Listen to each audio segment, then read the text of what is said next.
Assalamualaikum warahmatullahi wabarakatuh. Yang terhormat Ibu Ika Kurniasari, SPD MPD, selaku dosen pengampu mata kuliah teori belajar. Mohon izinkan saya untuk memperkenalkan diri. Perkenalkan, nama saya Berta Sofia Eka Wardani dengan NIM 23030174035 dari kelas PM 2023U, Program Studi Pendidikan Matematika. Pada kesempatan kali ini, saya akan menjelaskan mengenai teori motivasi. Berikut adalah penjelasannya. Apa itu motivasi? Menurut Weiner, motivasi adalah kondisi internal yang membangkitkan seseorang untuk bertindak, mendorong seseorang untuk tetap mencapai tujuan tertentu, dan membuat individu tersebut untuk tetap tertarik dalam kegiatan tertentu. Seseorang dikatakan memiliki motivasi tinggi apabila seorang tersebut memiliki alasan yang sangat kuat untuk mencapai apa yang dia inginkan. Selanjutnya, apa saja sih teori motivasi? Ada 6 teori motivasi, yaitu yang pertama adalah teori motivasi dan perilaku belajar, atau Motivation and Behavioral Learning Theory. Yang kedua adalah motivasi dan kebutuhan manusia atau Motivation and Human Needs. Yang ketiga adalah teori motivasi dan atribusi atau Motivation and Attribution Theory. Yang keempat adalah motivasi dan pola pikir atau Motivation and Mindset. Dan yang kelima adalah motivasi dan pembelajaran mandiri atau Motivation and Self-Regulate Learning. Dan yang terakhir yang keenam yaitu teori harapan dan teori motivasi atau Motivation and Expectancy Theory. Yang pertama adalah teori motivasi dan perilaku belajar atau Motivation and Behavioral Learning Theory, yaitu motivasi yang timbul karena adanya penguatan dan penghargaan serta intensif. Perilaku yang diperkuat atau reinforcement di masa lalu akan lebih mungkin diulang lagi dibandingkan dengan perilaku yang tidak diperkuat sama sekali. Contoh singkatnya yaitu yang pertama adalah siswa yang mendapat ranking nilai terbaik dari gurunya akan meningkatkan motivasi belajarnya. Lalu contoh kedua adalah peserta didik yang dicemooh teman-temannya saat ia belajar akan termotivasi untuk tidak belajar. Faktor selanjutnya yaitu menentukan nilai suatu intensif. Situasi ini menggambarkan suatu hal yang sangat penting. Nilai motivasi ini pada suatu intensif tidak dapat diasumsikan karena mungkin bergantung pada banyak faktor. Adapun contohnya yaitu seperti halnya seorang guru yang mengatakan kepada siswanya, "Kerja bagus nak, aku tahu kamu bisa melakukannya jika kamu mencobanya." Mungkin memotivasi siswa yang baru saja menyelesaikan tugas yang menurutnya sulit. Namun juga menghina siswa yang menganggap tugas tersebut mudah, karena pujian dari guru tersebut menyeratkan bahwa dia harus bekerja yang sangat keras untuk menyelesaikan tugas tersebut. Lalu yang kedua adalah motivasi dan kebutuhan manusia atau Motivation and Human Needs.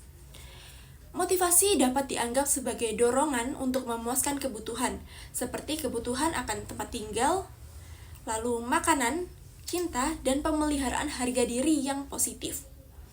Mengingat bahwa manusia mempunyai banyak sekali kebutuhan, lalu dia juga akan bingung manakah yang didahulukan terlebih dahulu pada suatu saat tertentu. Abraham Maslow mengusulkan hierarki kebutuhan terbagi menjadi 2, yaitu yang pertama adalah deficiency needs atau kebutuhan dasar, yaitu adalah kebutuhan yang paling penting bagi kesejahteraan fisik dan psikologis seperti halnya kebutuhan sandang, pangan, papan, atau bisa kita sebut sebagai kebutuhan primer. Yang kedua adalah kebutuhan pertumbuhan atau growth needs, yaitu kebutuhan untuk mengetahui dan memahami sesuatu untuk menghargai keindahan atau mengembangkan apresiasi terhadap orang lain. Di samping ini adalah gambar dari hierarki pertumbuhan oleh Abraham Maslow. Selanjutnya adalah teori Maslow mencakup konsep aktualisasi diri yang ia definisikan sebagai keinginan untuk menjadi segala sesuatu hal yang mampu ia capai. Aktualisasi diri ditandai dengan penerimaan terhadap diri sendiri dan orang lain, spontanitas, keterbukaan, dan juga hubungan yang relatif mendalam namun demokratis terhadap orang lain. Yang keempat adalah kreativitas, humor, kemandirian, dan juga kesehatan psikologis. Untuk motivasi yang selanjutnya adalah teori motivasi dan atribusi atau Motivation and Attribution Theory. Menurut Bernard Weiner mengajukan teori yang mengamati bagaimana cara menafsirkan kesuksesan dan juga kegagalan. Menurut Weiner, manusia merasa perlu untuk menjelaskan keberhasilan dan juga kegagalan mereka. Meskipun kebutuhan ini lebih umum terjadi pada situasi di mana hasil yang diperoleh tidak terduga. Weiner menghubungkan keberhasilan dan kegagalan dalam teorinya yang terbagi menjadi 4 hal, yaitu yang pertama adalah kemampuan, yang kedua adalah upaya yang merupakan faktor internal, yang ketiga adalah kesulitan tugas dan keberuntungan yang merupakan faktor eksternalnya. Selanjutnya yang keempat adalah motivasi dan pola pikir atau motivation and mindset, yaitu persepsi diri atau keyakinan yang dianut seseorang. Pada pola pikir ini dapat dimodifikasi dan hal ini mempengaruhi pencapaian. Maka hal ini memberikan bukti yang kuat bahwa pola pikir ini menyebabkan pencapaian, bukan malah sebaliknya. Yang kelima adalah motivasi dan pembelajaran mandiri atau motivation and self-regulate learning. Siswa yang memiliki motivasi tinggi untuk mempelajari sesuatu lebih mungkin dibandingkan siswa lain untuk secara sadar mengatur pembelajarannya, yaitu melaksanakan rencana pembelajaran dan menyimpan informasi yang mereka peroleh. Siswa dapat diajarkan strategi pengaturan diri yang spesifik, yang dimana mereka belajar berpikir secara strategis dan mengevaluasi upaya dan hasil mereka sendiri. Pada strategi seperti ini telah terbukti meningkatkan pembelajaran antara lain yaitu strategi pengaturan diri, penetapan tujuan, dan umpan balik.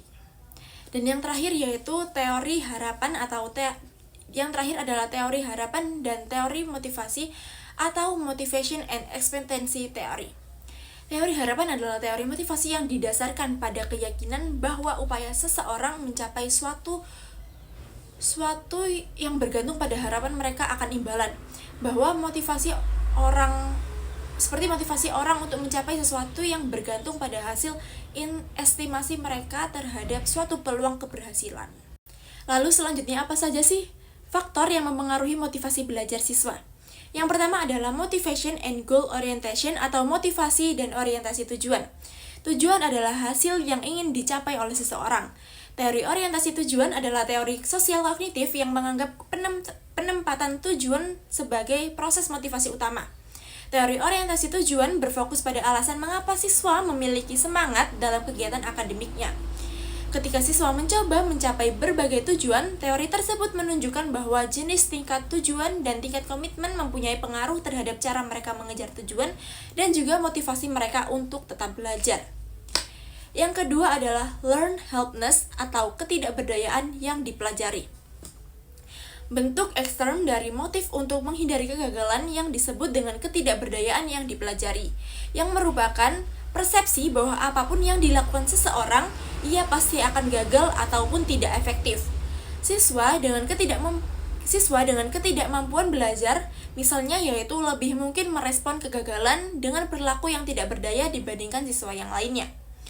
Berikut ini adapun hal-hal untuk mencegah atau mengurangi ketidakberdayaan yang dipelajari dengan memberikan kepada siswa, yaitu yang pertama adalah peluang untuk sukses dalam langkah-langkah kecil, yang kedua adalah umpan balik langsung, dan yang ketiga adalah harapan dan tindak lanjut yang paling pentingnya yaitu konsisten. Yang ketiga adalah harapan dan pencapaian guru. Guru dapat menetapkan harapan untuk murid-muridnya dan bagaimana harapan tersebut dapat terpenuhi dengan sendirinya.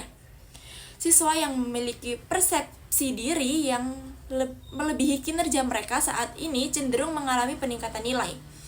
Mengkomunikasikan ekspektasi positif dalam hal yang penting untuk mengkomunikasikan kepada siswa bahwa mereka semua dapat belajar.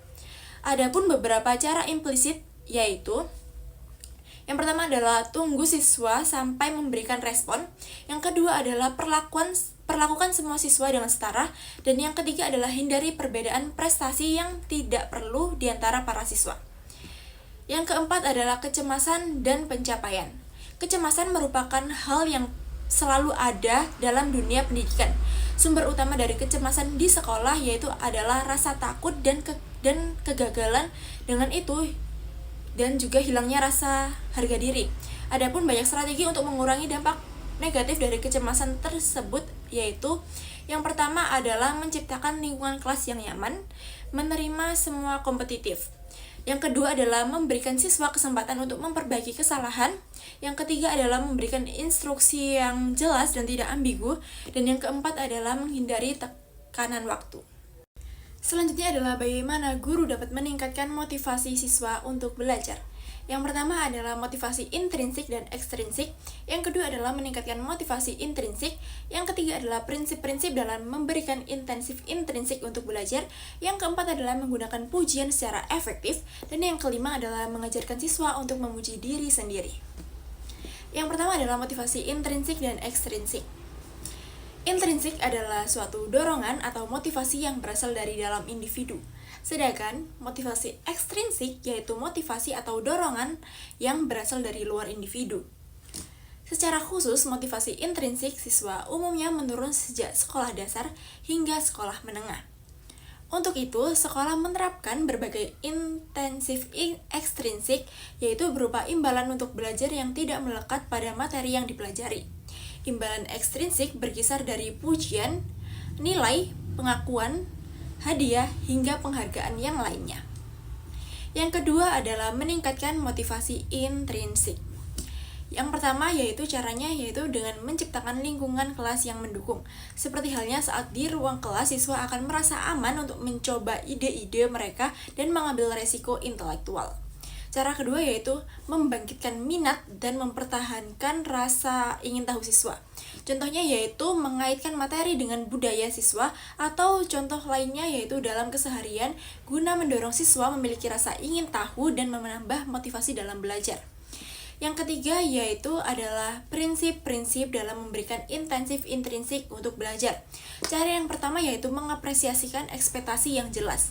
Dengan cara siswa perlu mengetahui dengan pasti apa yang harus mereka lakukan, apa yang harus ditulis oleh siswa, beberapa banyak materi yang diharapkan, bagaimana pekerjaan akan dievaluasi, dan seberapa penting pekerjaan tersebut bagi nilai siswa. Cara yang kedua adalah memberikan umpan balik yang jelas. Umpan balik dapat berfungsi sebagai insentif, yang dimana umpan harus jelas, harus spesifik, dan juga harus memberikan segera setelah kinerja. Cara yang ketiga adalah memberikan umpan balik yang cepat. Sebagai contoh yaitu siswa menyelesaikan sebuah proyek pada hari Senin dan tidak menerima umpan balik hingga hari Jumat. Nilai informasi dan motivasi dari umpan balik tersebut akan berkurang. Cara yang keempat yaitu umpan balik yang sering untuk mempertahankan upaya terbaik dari siswa tersebut.